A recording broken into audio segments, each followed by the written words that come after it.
అందుకే యేసుప్రభువు వారు అంటారు మత్తయి సువార్త 10వ అధ్యాయంలో, మనుషులను గురించి జాగ్రత్త పడండి. జాగ్రత్త పడాలి.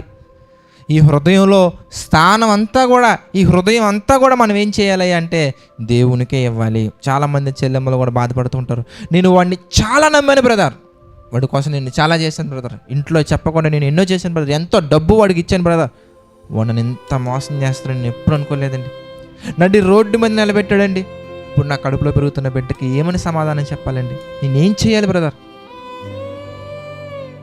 నిజమే, మరి వాడిని నమ్మావు, ఏమండి? ఒక మనిషిని నమ్మినటువంటి వాడు నలుమూలల్లో కాదండి, నడి రోడ్డు మీద ఎప్పటికైనా నుంచుంటాడండి. వాడు నుంచో పెడతారంతే. అది దేవుడి విషయంలో ఎప్పటికీ జరగదండి, జరిగే అవకాశమే లేదండి. ఎందుకంటే ఆయన అన్యాయము చేయువాడు కాదు.